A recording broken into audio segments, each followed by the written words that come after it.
A Florida Dunkin Donuts employee shot his father through the drive-thru. A Florida man asks police if he can drink a beer during his arrest. A Florida couple faked a $1 million lottery ticket by taping them together. And a Florida man shot a Good Samaritan during a McDonald's sauce argument. These are the weird stories for Friday on Weird AF News, the only daily weird news podcast. And the only daily weird news podcast that does Florida Friday. All the weird news from this week from the state of Florida only. Here we go. A Florida Dunkin Donuts employee shot his father during a drive-thru shooting. The Dunkin Donuts drive-thru? He shot his father? Wow. Okay, let's unpack this zany escapade. The shooting took place on Monday at a Dunkin Donuts and it left one individual injured, sadly. Broward County Sheriff's Office say the gunman behind the shooting at the Dunkin Donuts drive-thru was an employee of Dunkin Donuts working at the time of the shooting. Just has his gun on him, you know? It's a Florida man working Dunkin Donuts. You got to have your gun on you everywhere you go. Why not just have your gun? You never know when you're going to need to whip it out when you work in the drive-thru. Someone might ask for extra cream and sugar, and you're going to have to be like, you know what, man? I gave you enough cream and sugar. You got extra cream, extra sugar. What do you want, extra cream and extra sugar? What do you think? We're just giving out cream and sugar? Investigators believe the employee got into a fight with his father while working the drive-thru at a Dunkin Donuts when he began shooting. This is outrageous. Your father comes to your workplace and you blast him through the drive-thru window? Well, maybe he had it coming to him. What was he saying? I want to know. Let's find out what his dad said first before we judge. This is incredible, man. You get into a fight with your father at the drive-thru at your Dunkin's.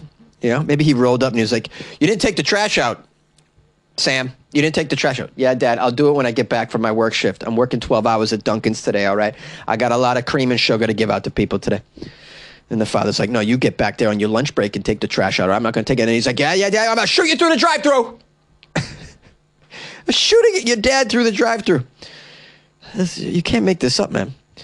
Broward County Sheriff's Office responded to the scene of the shooting at 8:30 a.m. Monday, a little early to shoot your dad through the Dunkin Donuts drive-thru. Not that there's a perfect time to shoot your dad through there's really no great time at all. You shouldn't be shooting your dad through a Dunkin Donuts drive-thru. We have a spokesperson for what? Doesn't say. Just a regular, is it a Dunkin Donuts spokesperson? Oh, I'm going to give him a Boston accent if it is. The shooting occurred outside in the drive-thru area. Luckily, during all this, no one else was injured. This happened at around 8:30 this morning when people are getting their coffee, getting their breakfast, heading to work. Could have been much worse. They located him in the drive-thru area of the Dunkin Donuts behind me, so outside of it. It says paramedics transported the injured father to a hospital for medical treatment. He's expected to survive. No arrests have been made. They're gonna have a family meeting over dinner about that. So let's talk about a few things. First of all, Netflix went up this month, so you're going to have to kick in a few extra bucks for the Netflix. Also, you shot me at your workplace today, so let's deal with that. Your mother and I haven't decided whether or not we're going to press charges, but yeah. A Florida man asked the police if he can drink a beer during his arrest. Very casual about his arrest, Florida man. Hey, can't let a beer go to waste, man. You get arrested with a beer in your pocket, especially if it's a nice, icy, cold one. Might as well just crack it open. This story's out of Port Orange. A Florida man who was wearing sunglasses at night asked police to let him crack open another cold one shortly before he was arrested. What did he do? Well, apparently he fired a gun during a dispute with a neighbor. Oh, boy. Drinking beers and firing guns, you know. That's the Florida man way. Just Florida man hobbies.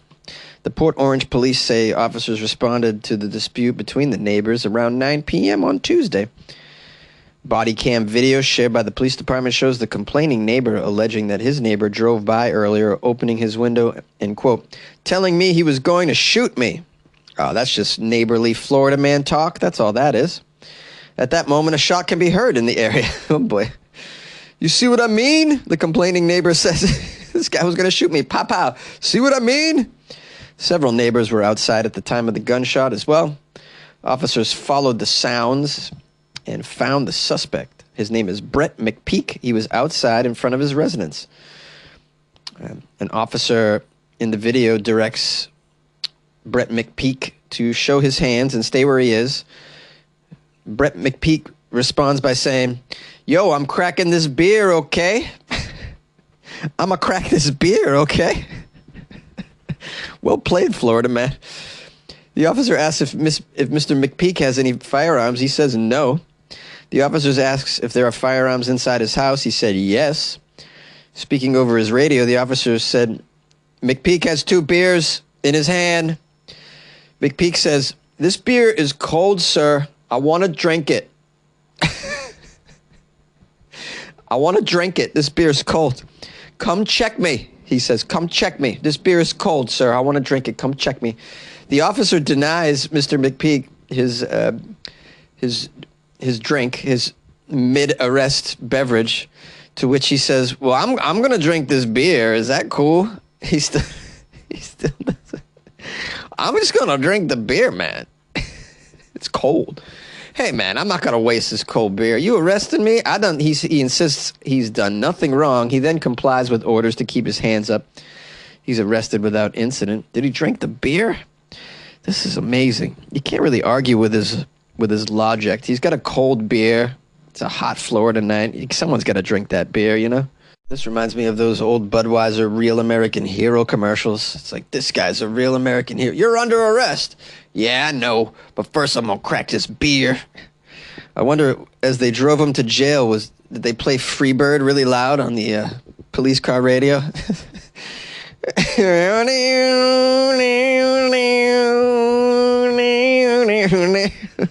Yay!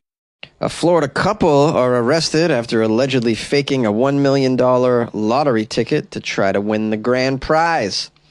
A Florida couple facing multiple felonies after allegedly trying to claim a forged $1 million lottery ticket at the Pensacola, Florida lottery. Dakota Jones, no relation to your author, and Kira Enders, a couple from Defuniak Springs, were charged with presenting a forged state lottery ticket, forging a lottery ticket with the intent to defraud, and grand theft of $100,000 or more. According to the county sheriff's office report, Enders and Jones taped together pieces of two 500x the cash Florida lottery scratch-off tickets to create a single winning ticket. Here's a quote from the report. "Each of those tickets were ripped horizontally and then carefully pieced together to become one fraudulently..." What? Ripped horizontally and then carefully pieced together, taped together to become one fraudulently altered ticket using the top half of one of the actual tickets and the bottom half of the other. The fraudulently altered ticket visually shows that it is a $1 million prize winner, and it never occurred to them that barcodes exist. It never occurred to them that, I don't know, you ever look at a lottery ticket? There's a lot of, it's like computerized, man. There's like a record of it. How do you think they scan them? What do you think they should... What do you think scans, man, to see if you won? They scan that stuff into a computer and it goes back to the state. They gotta, they keep a record of how many tickets are out there. That's how they know when they'll know if someone won a jackpot and has yet to claim it. They know that information because they know they have a record of every ticket. This barcodes. Wow, these people are so. I mean, it's a bad idea, but it's probably a new idea. I don't know. I haven't seen this before. You would think I would have came across this ruse by now. All right, so here's how they caught them. Enders allegedly drove to the Florida Lottery's Pensacola office and submitted the official claim form for ownership and payment of the $1 million ticket. They're really following through.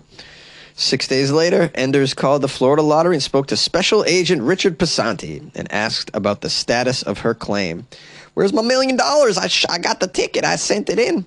Passanti, the agent, told her to meet him at a disclosed location to go over some paperwork. Jones and Enders then drove to Pensacola and met with Passanti, and both of them were immediately detained and separated for investigations.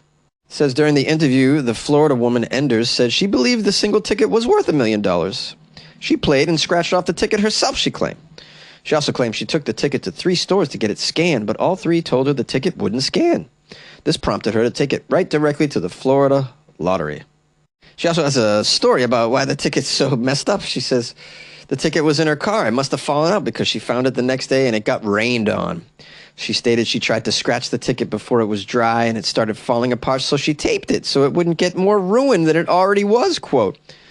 Despite the agent showing Enders that the words on the back of the ticket did not match, Enders said, "What, they don't go together?" and insisted that she just hadn't taped the ticket correctly. What, they don't go together? Now, Jones also spoke to Agent Passante, and the Florida man had a different story. He said he and Enders were walking down the road. They saw half of a lottery ticket. They said, "What if that was a winner?" Doot. He then told Agent Passante they found a second half of the ticket 50 yards ahead, and they took them home to blow dry the wet tickets. Jones stated that once scratched, the ticket said $1 million. He was like, "No freaking way." So you can just picture him saying to the FBI agent, "I was like, no freaking way that I found it on the ground. Oh my God, that's so cool." Jones advised that they did not buy the ticket, and he doesn't know what Enders told them, but that's the truth.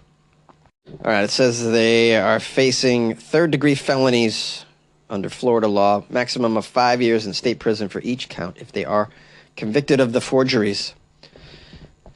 Maybe while they're in prison, they'll learn how to properly forge lottery tickets and or make, counterfeit bills. I mean, that's what you learn in prison, right? It's like college for criminals. A Florida man shoots a Good Samaritan during a McDonald's sauce argument. Another fast food shooting in Florida. They're so ubiquitous. Stories out of Zephyr Hills. Fly away on my Zephyr. I'll shoot you over sweet and sour sauce. A Florida man was arrested after he allegedly attacked and shot a Good Samaritan after he didn't get sauce from McDonald's. How do we know it's a Good Samaritan? They throw that word around quite liberally.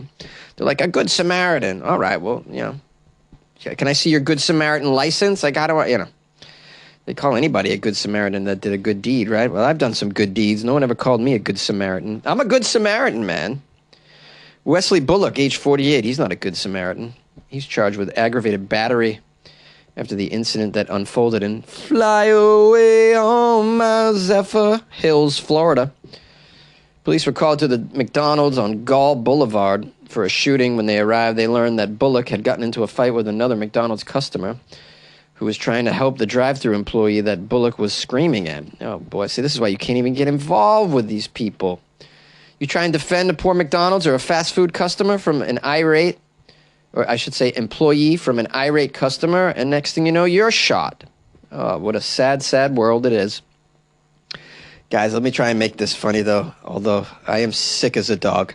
The victim said he saw Bullock in the drive-thru on foot, screaming and cursing at the employee because he didn't get any sauce with his order. Screaming and cursing at the employee because he didn't get any. What are you, a child? You're 48 years old. Bullock. What's wrong with these people, man?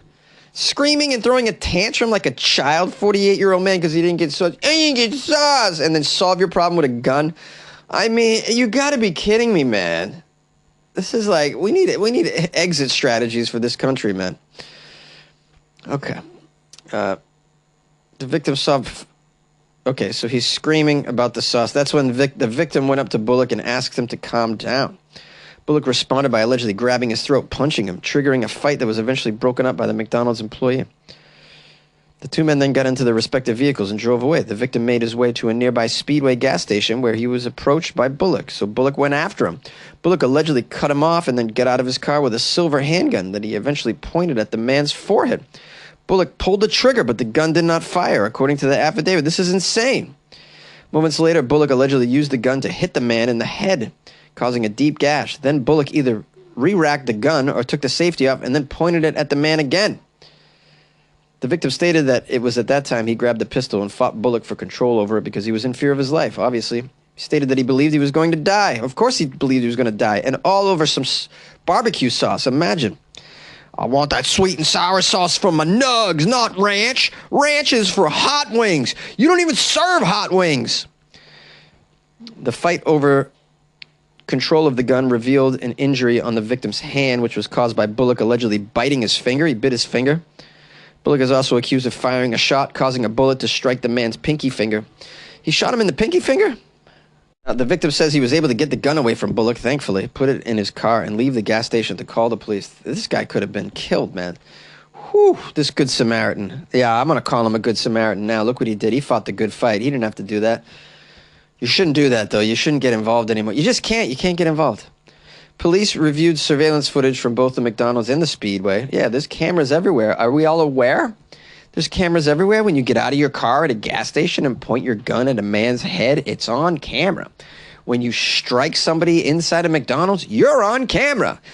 Oh, Florida man doesn't know he's on camera. Florida man doesn't realize cameras. Oh, dumb Florida man. Yay! Hey, my friends and loyal listeners of the Weird AF News podcast. Thanks for spending some time with your buddy Jonesy. I appreciate it. Thanks to everybody who sent me Florida stories the past couple days. That was much appreciated. You made my job easier. And I really have to thank you for your support, your ongoing support of me and the Weird AF News podcast. I'm very grateful. I am, as I alluded to earlier, pretty sick. I have the flu, which is just what you want when you're traveling. You want the flu. If you can find a way to get yourself to a Thai medical clinic, if you that's what you want to do when you're traveling in Thailand. You want to at some point go to a medical clinic and try and get treatment. I mean, why not challenge yourself? While you're on a trip, challenge yourself. Make it as hard as possible. Go try and navigate a medical clinic in a country where I don't speak your language. Good stuff. Anyways, we figured out I have the flu and I'm on antibiotics, and yeah, I got a pounding headache and my kidneys feel like they're about to jump out of my back. Other than that, I'm perfect. It's also 118 million degrees here, so I can only go outside for about a minute before I feel like I'm going to die. Yeah, this is a great move, guys. Just a word of advice. Make sure you look into the weather before you go somewhere and really dig deep into it, you know what I mean? Just figure out what's going on. I'm an idiot, is what I'm saying. I'm a freaking idiot. I'm the biggest idiot ever, and this is what I get. Anyways, I'm just a mess right now. Anyways, I love you and I appreciate you. And if you want to support the show, it's my birthday tomorrow, Saturday, and I'm just gonna probably be spending it in bed alone. This is gonna be one of the worst birthdays ever. I'm going to be in a tiny little studio with the flu in Bangkok for my birthday. How's that? How is that? If you had told me that this would have been my birthday a couple years ago, I would have said you were crazy. But yeah, so anyways, it is my birthday on Saturday. If you want to buy me a coffee or join the Patreon or one of those things, or send me a PayPal, you just go to weirdafnews.com, the website. You could do everything. You could do everything from there. And, or just send me an email if you want to. Send me an email, funnyjones@gmail.com, or you can call and wish me a happy birthday, too, 646-450-2012. All right. I love you. Good night.